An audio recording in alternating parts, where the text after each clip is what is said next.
के सप्तांग सिद्धांत को शुरू किया था और उसमें हम स्वामी को कंप्लीट कर चुके थे, किंग को।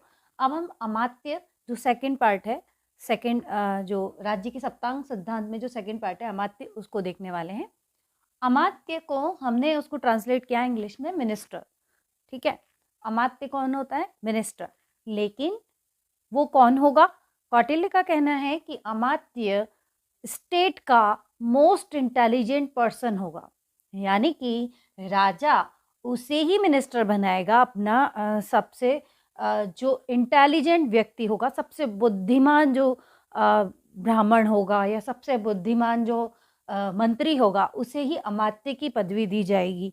ये एक तरह से एडमिनिस्ट्रेटिव हेड की पोस्ट होती थी। कौटिल्य के अनुसार ये प्रशासनिक अधिकारी की पदवी होगी। जैसे कि अभी हम वर्तमान में बात करें तो जैसे कि सेक्रेटरीज होते हैं, वो वाली पोस्ट, ठीक है। लेकिन यहाँ मिनिस्टर भी है, वो राजनीतिक प्रधान भी है और एडमिनिस्ट्रेटिव हेड, प्रशासनिक प्रधान भी है वो, ठीक। अब अमात्य एडमिनिस्ट्रेटिव हेड होगा, ये उसकी पोस्ट हो गई। आप लिखेंगे कि उनकी जो पोस्ट है वो एडमिनिस्ट्रेटिव हेड की होगी, लेकिन उनके रोल क्या हैं उस पर भी कौटिल्य ने इम्पॉर्टेंट रोल बताए हैं किसी भी अमात्य के, कि कोई भी स्टेट में, किसी भी देश में जो अमात्य होगा वो उसके महत्वपूर्ण जो उसके रोल होंगे वो क्या होंगे। मैंने पूरी कोशिश की है उसको इंग्लिश में ट्रांसलेट करने की, बिकॉज कल भी एक स्टूडेंट मुझे कह रहा था कि मैम हिंदी जो शब्द हैं या कौटिल्य की जो भाषा है संस्कृत वाली, वो थोड़ी सी कठिन है याद करना, तो हम समझने के दृष्टिकोण से उसे ट्रांसलेट कर रहे हैं। जब हम ट्रांसलेट करते हैं तो कई बार शब्दों का अर्थ बदल जाता है, लेकिन आपको प्रॉपर वर्ड वही याद रखना है हिंदी वाला, सिर्फ उसको समझने के लिए हमने इंग्लिश में ट्रांसलेट किया है ताकि समझकर जल्दी से याद हो जाए, ठीक है। और इंग्लिश मीडियम के स्टूडेंट्स के लिए कि वो उसे लिख पाएं, राइट। तो पहला रोल अमात्य का है जनपद की कर्म सिद्धि। अब ये शब्द देखो, कर्म सिद्धि। कर्म सिद्धि से यहाँ मतलब है अकम्प्लिशमेंट ऑफ डिस्ट्रिक्ट, यानी कि अमात्य को जितने भी काम दिए जाएंगे डिस्ट्रिक्ट या जनपद से रिलेटेड, वो उन कार्य को पूरी तरह से रेस्पॉन्सिबिलिटी से पूरा करेगा, उसमें सफल होगा। कर्म सिद्धि यानी अपना कार्य में सफल होना, अकम्प्लिशमेंट। तो पहला इसका रोल हो गया कि जितने भी कार्य मिले हैं उनको सफलतापूर्वक पूरा करना। सेकंड, सुरक्षा, सेफ्टी ऑफ स्टेट। अमात्य की पूरी रेस्पॉन्सिबिलिटी है कि वो अपने स्टेट की सुरक्षा करेगा और उसके लिए व्यवस्था करेगा। सेकंड, संकट का सामना, जब भी कोई क्राइसिस आएगा, फेस टू क्राइसिस, जब भी कोई संकट आएगा स्टेट के ऊपर, तो ये अमात्य उसमें एक महत्वपूर्ण रोल प्ले करेगा और राजा के साथ मिलकर अपनी प्लानिंग करेगा। नेक्स्ट, सेना व्यवस्था, मिलिट्री मैनेजमेंट। अमात्य का ही यह रोल है कि वो मिलिट्री मैनेजमेंट पूरा देखे, उसको सुपरवाइज करे, सेना व्यवस्था। नेक्स्ट, आय व्यय, स्टेट के अकाउंट्स को देखना, पूरा ये ब्यौरा रखना कि कहाँ से पैसा आ रहा है और कहाँ जा रहा है, यानी कि एक तरह से हम कह सकते हैं उस टाइम का बजट सिस्टम पूरा का पूरा कौन देखता था? अमात्य। नेक्स्ट, अपराधियों को दंड देना, पनिशमेंट टू क्रिमिनल्स। जितने भी अपराधी, उस टाइम में भी जुडिशरी सिस्टम था, उस टाइम में भी ये सिस्टम था कि किंग और उसके जो अमात्य हैं, मिनिस्टर्स हैं, वो क्रिमिनल्स को दंड देते थे। तो अपराधियों को दंड देने की भी ये सुपरविजन उसका पूरा अमात्य करते थे, punishment to criminals. Then last, राजकुमारों की रक्षा करना। जो भी राजकुमार होंगे इस स्टेट के, क्योंकि वो आने वाले टाइम के किंग हैं, इसलिए उनको सेफगार्ड देना, सेफगार्ड टू प्रिंस। तो ये उनके कुछ महत्वपूर्ण रोल हैं जो आज के दृष्टिकोण से भी देखें तो कहीं ना कहीं हमारे सेंट्रलाइज सिस्टम में ये सारी चीज़ें हैं और सेंट्रलाइज सिस्टम में ये सब वहीं से कंट्रोल होता है। तो अमात्य को देख लिया, अब हम आगे देखते हैं जनपद। जनपद या जिसे हमने अपनी लैंग्वेज में कहा है डिस्ट्रिक्ट। जनपद वो भूमि है जिस पर कोई रह रहा है, कोई जनता निवास करती है। कौटिल्य ने जनपद की कोई डेफिनेशन नहीं दी अपनी अर्थशास्त्र बुक में, लेकिन वो ऐसा कह रहे थे जनपद यानी कि जनता की भूमि, एक मीनिंग बताया है जनता की भूमि। हमारे शब्दों में कहें तो no man land is not included, यानी कि कौटिल्य कह रहे थे कि स्टेट की वो सारी लैंड जिस पर कोई रहता है, कोई सिटीजन है वहां, तब तो वो जनपद का एक पार्ट है, स्टेट का एक पार्ट है। लेकिन अगर कोई ऐसी लैंड है जहां कोई नहीं रहता, वो पार्ट नहीं होगा। इसलिए मैंने यहाँ स्पेशली मेंशन किया और आपको ये ध्यान रखना है, no man land is not included. जहां जनता नहीं रहती वो जनपद है ही नहीं। इसीलिए कौटिल्य ने आगे जाकर कहा था कि राजा को ऐसी भूमि जिस पर कोई नहीं निवास कर रहा, कोई नहीं रहता, वहां कुछ लोगों को ले जाकर बसाना चाहिए। ये दोनों ही दृष्टिकोण से बहुत इंपॉर्टेंट है, क्योंकि जो भूमि, ऐसी भूमि जहां कोई नहीं रहता, वो भूमि एक तरह से कभी भी शत्रु के अधिकार क्षेत्र में आ सकती है। कोई भी दूसरा कंट्री, कोई भी दूसरा स्टेट उस पर अपना अधिकार जमा सकता है। सेफ्टी के पर्पज से भी इंपॉर्टेंट है, मुझे ऐसा लगता है। और सेकंड जो कारण रहा होगा वो इसलिए भी रहा होगा कि राजा का जितना अधिकार क्षेत्र बढ़ेगा उतना अच्छा है। ठीक है, आज के संदर्भ में भी इसकी बात करेंगे, लेकिन आगे जाकर। ठीक है, जनपद को पहले इन्होंने डिफाइन कर दिया, जनता की भूमि, नो मैन लैंड इसमें इंक्लूड नहीं है। देन ये जो मैं आपको बताने जा रही हूं, ये आपको किसी भी बुक में नहीं मिलेगा।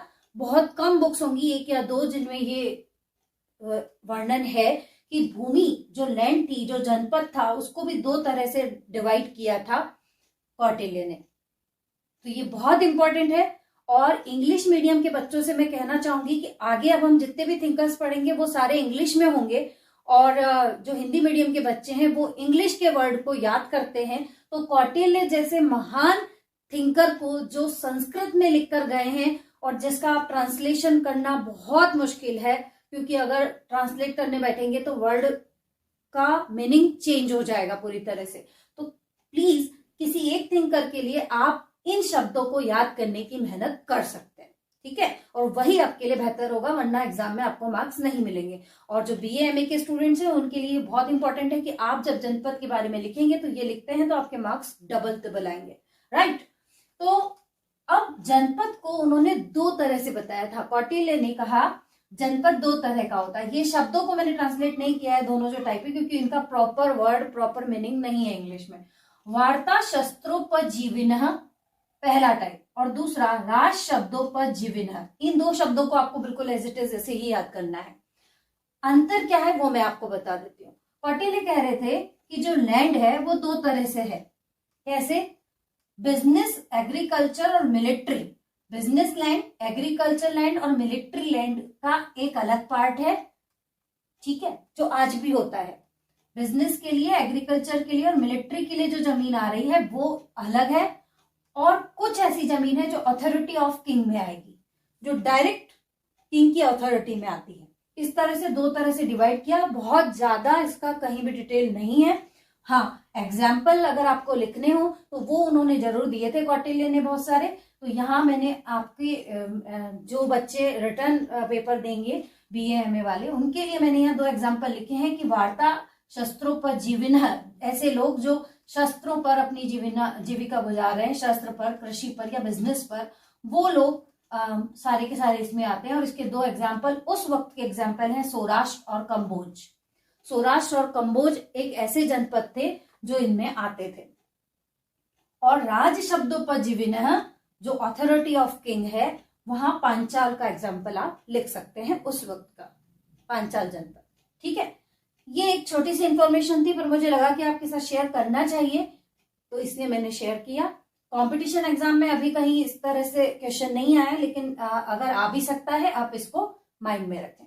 देन आते हैं वो इंपॉर्टेंट पार्ट जनपद का जो कौटिल्य के ने लिखा और आपको हर बुक में मिल जाएगा शायद, लेकिन इसमें भी मैंने कुछ इंपॉर्टेंट पॉइंट यहाँ ऐड किए हैं। Local administration.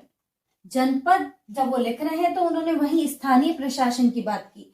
कौटिल्य जो थे वो सेंट्रलाइजेशन और डिसेंट्रलाइजेशन दोनों के पक्ष में थे, और वो कहते थे कि डिसेंट्रलाइजेशन भी हो और वो अपने आप में स्वायत्त भी रहे वो संस्थाएं। तो कौटिल्य की ये जो बताई हुई उनका स्ट्रक्चर है उसको हम देख रहे हैं आप, लोकल एडमिनिस्ट्रेशन का। वो जैसा कि गांव होते हैं, हर लोकल एडमिनिस्ट्रेशन की पहली इकाई, पहली यूनिट, तो गांव यहाँ पर भी है, विलेज। यहाँ इंपॉर्टेंट चीज है कि उन्होंने गांव में जो सरपंच है उसे नाम दिया था गोप। वो उस वक्त सरपंच को गोप कहा जाता था। ये ध्यान रखिएगा, ये ऑब्जेक्टिव के लिए बहुत इंपॉर्टेंट है। देन 10 गांवों से मिलकर बनता था संग्रहण। इनका ट्रांसलेशन हम नहीं करेंगे, ये एज इट इज आपको लिखना है, इंग्लिश में भी सेम स्पेल। संग्रहण 10 गांवों से मिलकर। जब 200 गांव हो जाते हैं तो वो मिलकर बनाते हैं खारवटिक। जब 400 गांव हो जाते हैं तो वो मिलकर बनाते हैं द्रोणमुख। जब 800 गांव हो जाते हैं तो वो मिलकर बनाते हैं जनपद। ये है जनपद। और इससे भी ऊपर एक इकाई उन्होंने बताई नगरीय, ये नगर में आती है, पुर, जिसका हेड होगा स्थानिक। ये भी आप याद रखिएगा। कौटिल्य ने बहुत ज्यादा डिटेल नहीं दी, इन सब के कोई हेड वहां नहीं लिखे हैं, सिर्फ उन्होंने गोप और स्थानिक का जिक्र किया है, तो ये आपको याद रखना है। ये था जनपद। और इसमें वेरी इंपॉर्टेंट तो ये पार्ट है लोकल एडमिनिस्ट्रेशन वाला, जहां से ऑब्जेक्टिव क्वेश्चन आ रहे हैं, पर ये भी इंपॉर्टेंट है और ये भी इंपॉर्टेंट है, और डिस्क्रिप्टिव आंसर के लिए तो बहुत सारा कंटेंट आपको मिलेगा। ठीक है, आगे बढ़ते हैं, आगे देख लेते हैं। दुर्ग, कोश, दंड और मित्र। अब यही बचते हैं 4 पार्ट सप्तांग सिद्धांत में। तो कौटिल्य ने दुर्ग को लेकर क्या कहा वो हम देखते हैं। यहाँ ये बहुत ही सिंपल फैक्ट्स हैं, आपको हर जगह मिल जाएंगे और आपको सिर्फ डायरेक्ट याद करना है। ठीक है, दुर्ग या फोर्ट जिसे कहते हैं, कौटिल्य का कहना था कि दुर्ग जो होता है, फोर्ट जो होता है, वो safety for treasury and military, treasury और मिलिट्री की सेफ्टी के लिए दुर्ग बनाए जाते हैं, फोर्ट बनाए जाते हैं, ताकि सेना भी उसमें छुप कर रह सके और जो ट्रेजरी है, जो खजाना होता है किसी भी देश का, वो उसमें सुरक्षित रहे। जो दुर्ग है वो 4 तरह से बनाए जाने चाहिए, ऐसा कौटिल्य कह रहे हैं कि 4 तरह के दुर्ग हो सकते हैं। औदक, ये उनके शब्द हैं हिंदी वाले, और जो मैंने उसको ट्रांसलेट करने की कोशिश करी, औदक यानी कि नियर रिवर, जितने भी नदी के पास दुर्ग होंगे उन्हें उन्होंने कहा है औदक की। राजा को एक दुर्ग ऐसा बनाना चाहिए जो बिल्कुल नदी के पास हो। सेकंड, गिरी, नियर माउंटेन, एक दुर्ग ऐसा होना चाहिए जो पहाड़ के पास हो। थर्ड, धानवन, विदाउट वाटर और ग्रासलैंड, वो कह रहे हैं कि एक दुर्ग ऐसा होना चाहिए जो बंजर जमीन पर हो। फोर्थ, वन, नियर फॉरेस्ट, एक दुर्ग ऐसा होना चाहिए जो वनों में हो, कटीली झाड़ियों और दलदल के बीच। वो ऐसा इसलिए कह रहे थे क्योंकि यहाँ वन वाले दुर्ग में राजा आराम से छुप सकता है या अपनी सेना को या दूसरे देश की अपनी मित्र सेना को छुपा सकता है और संकट के समय उसका उपयोग हो सकता है। तो ये 4 तरह के दुर्ग बताए हैं उन्होंने, बिल्कुल सिंपल से हैं, आपको एज इट इज याद करना है फैक्ट्स, और आपको हर जगह अवेलेबल नहीं है। कोष के बारे में उन्होंने ज्यादा कुछ नहीं कहा। उनका कहना है कि कोष जो होता है safety for military end fund, जो मिलिट्री एंड फोर्ट, जो ये कोष है, जो खजाना है, वो दुर्ग के लिए और सेना के लिए, दोनों के लिए बहुत इंपॉर्टेंट होता है।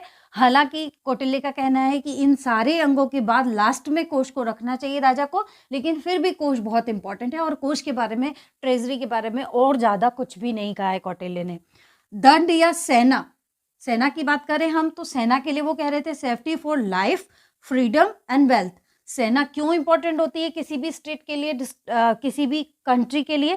कौटिल्य का कहना है कि लाइफ, जीवन की, फ्रीडम, स्वतंत्रता की, और वेल्थ, संपदा की, जीवन, स्वतंत्रता और संपदा की सुरक्षा के लिए सेना इंपॉर्टेंट है। देन बहुत ही सिंपली उन्होंने कहा कि सेना में कौन कौन होते हैं? हस्ती यानी कि हाथी, एलिफेंट्स, अश्व, घोड़े होते हैं, रथ होते हैं, और पैदल सेना होती है। और फिर वो आगे जाकर ये भी कह रहे हैं कि इनमें जो हस्ती यानी कि जो एलिफेंट होते हैं सेना में, एलिफेंट वाली जो पार्ट होता है सेना का, वो बहुत इंपॉर्टेंट होता है। ये क्वेश्चन आया है कि कौटिल्य के अनुसार कौन सी सेना सर्वश्रेष्ठ होती है? तो हस्ती सेना। हस्ती, अश्व, रथ, पैदल में से अगर क्वेश्चन आता है तो आप लिखेंगे हस्ती सेना सबसे अच्छी होती है। ये कौटिल्य ने क्योंकि खुद लिखा है अपनी अर्थशास्त्र में कि हस्ती सेना सबसे अच्छी होती है। देन वो आगे जाकर 7 टाइप्स बता रहे हैं सेना के, कि सेना भी किस किस तरह से हो सकती है किसी कंट्री या स्टेट में। तो पहला, मोल, ये शब्द हिंदी वाले ऐसे कैसे लिखना है ना, मोल, समझने के लिए हमने उसको लिखा है सिटीजन्स आर्मी।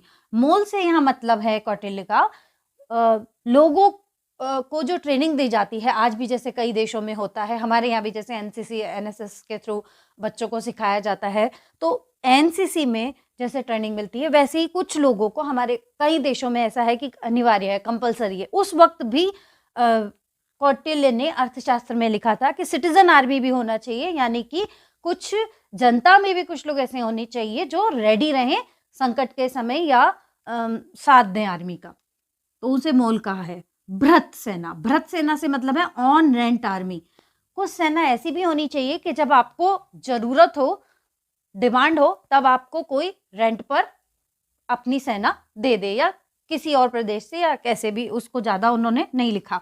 श्रोणी, श्रोणी से यह मतलब है अदर स्टेट आर्मी, यानी कि अदर, श्रोणी या अदर स्टेट आर्मी, ये वो आर्मी है जो आपके रिलेटिव्स या आपके किसी नॉन की जो स्टेट, जो अदर स्टेट में रहते हैं, लेकिन उनकी जो मिलिट्री है, उनकी जो सेना है या सेना का कोई पार्ट है, वो आपको मुसीबत में सहायता करता है। तो श्रोणी से यहाँ मतलब है अदर स्टेट आर्मी। आट्विक, आट्विक से कौटिल्य का तात्पर्य था वो आर्मी जो फॉरेस्ट में जो सिटीजन्स रहते हैं, जो फॉरेस्ट में जो आदिवासी लोग रहते हैं, वो लोगों की एक आर्मी बनाई जाए, वो मुसीबत के समय मदद करे सेना को। तो आट्विक से मतलब है forest citizen army. Then fifth last मित्र सेना, आपके फ्रेंड की सेना जो मुसीबत में आपका साथ दे। और सिक्स लास्ट शत्रु सेना, एनिमी की जो आर्मी है वो। तो लास्ट है मित्र या फ्रेंड पार्ट है सप्तांग सिद्धांत का। तो मित्र के बारे में सप्तांग सिद्धांत में कौटिल्य ने ज्यादा कुछ भी नहीं कहा है। कौटिल्य ने अपने मंडल सिद्धांत में मित्र के बारे में सारा डिटेल दिया है, तो वहीं हम इसको स्टडी करेंगे। इस तरह से कौटिल्य के सप्तांग सिद्धांत जो 7 पार्ट थे, उनकी डिटेल आज कंप्लीट होती है। तो अब हम कल मंडल सिद्धांत को देखते हैं।